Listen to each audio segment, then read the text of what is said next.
दोस्तों आज के इस वीडियो में मैं आप सभी के लिए आपके BSc first year second semester botany का यूनिट 7 रिप्रोडक्टिव बॉटनी से जुड़े हुए मोस्ट इम्पॉर्टेंट एमसीक्यू लेकर आया हूं। और ये ऐसे एमसीक्यू हैं जो कि प्रीवियस ईयर एग्ज़ाम में आए हुए हैं और आपके आने वाले एग्ज़ाम के लिए इम्पॉर्टेंट है। तो आइए आज के वीडियो की शुरुआत करते हैं और चलते हैं अपने पहले क्वेश्चन की ओर। तो हमारा आज का पहला क्वेश्चन है, flowers with both androecium and gynoecium are called, यानी कि ऐसा पुष्प जिसमें कि एंड्रोसियम और गायनीशियम दोनों पाए जाते हैं उन्हें क्या कहेंगे। आपके ऑप्शन दिए हुए, पहला ऑप्शन है बाइसेक्सुअल फ्लावर, दूसरा है एंथर, तीसरा है स्टेमन और लास्ट है यूनिसेक्सुअल फ्लावर। तो आपको बता दें कि जिन फ्लावर में एंड्रोसियम और गायनीशियम यानी कि मेल और फीमेल पार्ट दोनों पाए जाते हैं उन्हें हम बोलते हैं बाइसेक्सुअल फ्लावर। तो आपका राइट ऑप्शन है ऑप्शन 1। दूसरा क्वेश्चन है, the transfer of pollen from anther to stigma is called, यानी कि पराग कोश से निकलकर परागकण का स्त्री केसर के वर्तिकाग्र तक पहुंचना क्या कहलाता है। आपके ऑप्शन दिए हुए, पहला ऑप्शन है पोलिनेशन, दूसरा है फर्टिलाइजेशन, थर्ड है एडाप्टेशन और लास्ट है डिफ्यूजन। तो बता दें कि पोलन ग्रेन का एंथर से निकलकर स्त्री केसर के स्टिग्मा तक पहुंचना कहलाता है पोलिनेशन।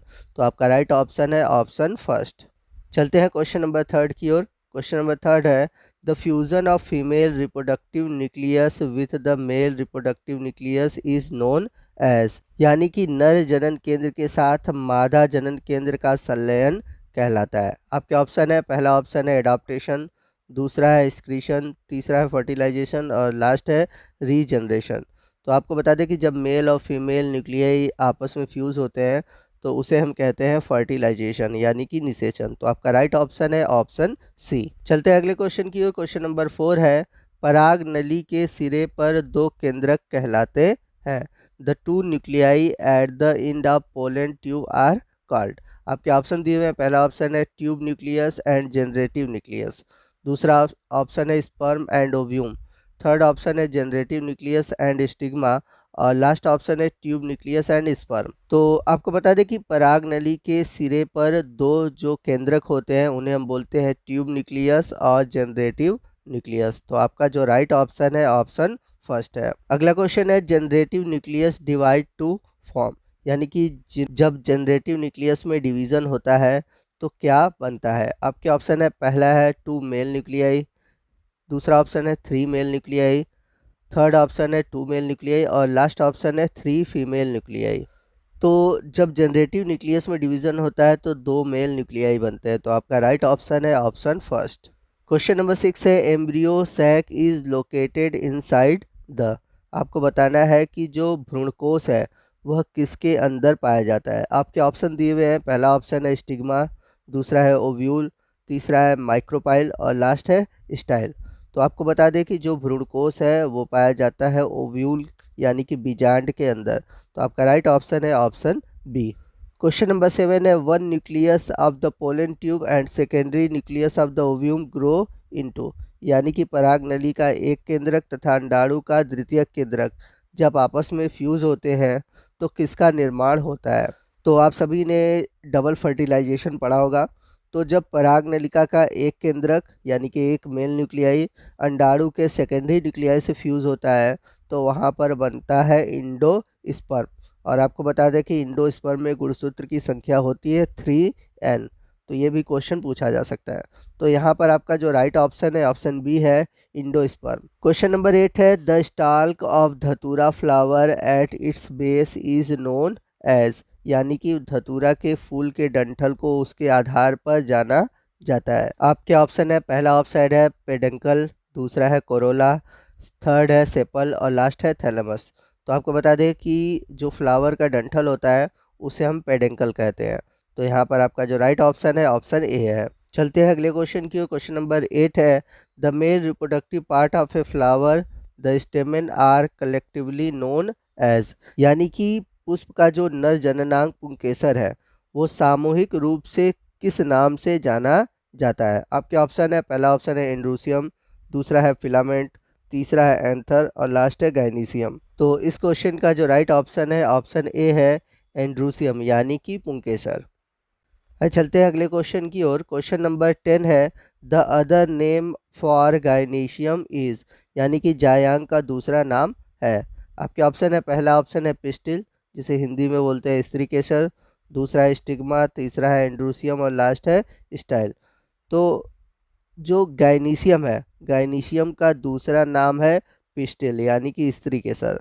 तो आपका जो राइट ऑप्शन है क्वेश्चन नंबर 10 का, वो है ऑप्शन ए। चलते हैं अगले क्वेश्चन की ओर। अगला क्वेश्चन है फंक्शनल मेगास्पोर इन ए फ्लावरिंग प्लांट डेवलप इनटू, यानी कि फूल वाले पौधों में क्रियात्मक मेगास्पोर विकसित होता है। आपके ऑप्शन दिए हुए, पहला ऑप्शन है इंडोस्पर्म, दूसरा है ओव्यूल, तीसरा है एम्ब्रियो सैक और लास्ट है एम्ब्रियो। तो फ्लावर में जो फंक्शनल मेगास्पोर होता है वो प्रोड्यूस करता है एम्ब्रियो सैक, यानी कि भ्रूण कोष। तो आपका राइट ऑप्शन है ऑप्शन सी।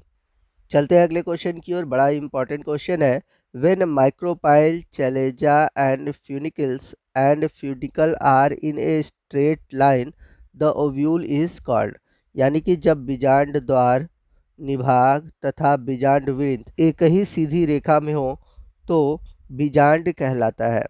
आपके ऑप्शन दिए हुए हैं, पहला ऑप्शन है हेमीट्रोपस, दूसरा है ऑर्थोट्रोपस, तीसरा है एम्फीट्रोपस और लास्ट है एनाट्रोपस। तो जब ओव्यूल का माइक्रोपाइल, चलेजा और फ्यूनिकल ये तीनों ही स्ट्रेट लाइन में होता है तो ऐसे ओव्यूल को हम बोलते हैं आर्थोट्रोपस।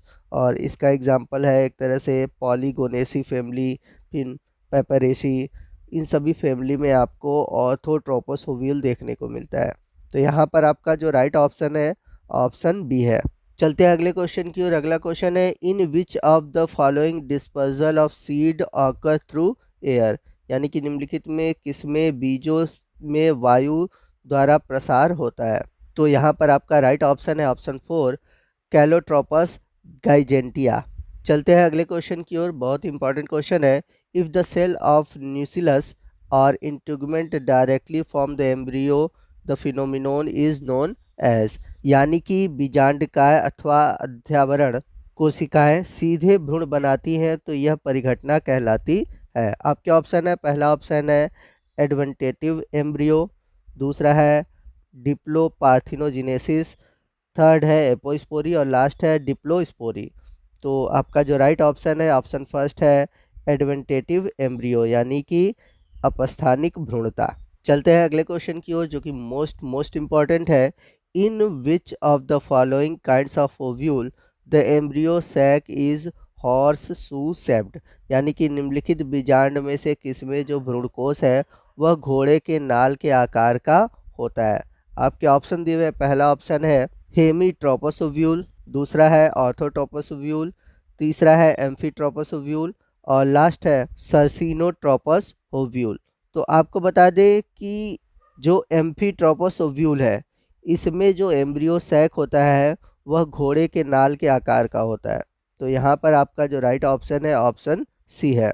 अगला क्वेश्चन है pollination by the agency of water is submerged plant is called, यानी कि जल निमग्न पौधों में जल द्वारा परागण कहलाता है। आपके ऑप्शन दिए हुए, पहला ऑप्शन है हाइड्रोफिली, दूसरा है हाइपोहाइड्रोफिली, तीसरा है एपी हाइड्रोफिली और लास्ट है नेलैकोफिली। तो यहाँ पर सबमर्ज्ड प्लांट में वाटर पोलिनेशन का बात हो रहा है, तो जो सबमर्ज्ड प्लांट होते हैं वो अंदर की ओर होते हैं, इसलिए यहाँ पर यूज़ करेंगे हम हाइपो। तो यहाँ पर हमारा जो आंसर है वो है सेकंड ऑप्शन हाइपोहाइड्रोफिली।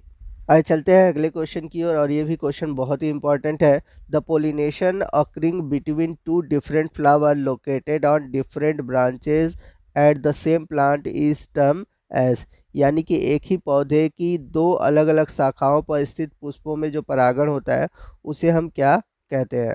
आपके ऑप्शन है, पहला ऑप्शन है ऑटोगैमी, दूसरा है एलोगैमी, तीसरा है जिटेनोगैमी, चौथा है हाइब्रिडिज्म। तो क्वेश्चन को ध्यान से समझिएगा। तो क्वेश्चन में कह रहा है, मान लीजिए कि ये एक प्लांट है, उसका एक ये फ्लावर है, ठीक है, और ये दूसरा फ्लावर है। तो होगा क्या कि यहाँ से पोलन ग्रेन निकलकर उसी प्लांट के दूसरे फ्लावर पर, यानी कि दूसरे ब्रांच पर स्थित फ्लावर पे जब पोलन ग्रेन जाता है, यानी कि पोलिनेशन होती है, तो उसे क्या कहा जाता है। तो उसे बोला जाता है जिनेटोगैमी। तो आपका राइट ऑप्शन है ऑप्शन बी। दोस्तों ये था रिप्रोडक्टिव बॉटनी का हमारा आज का फर्स्ट पार्ट। चूँकि ये टॉपिक इतना लेंदी है, यानी कि इतना बड़ा है कि उसे एक ही वीडियो में डिस्कस कर पाना इम्पॉसिबल है।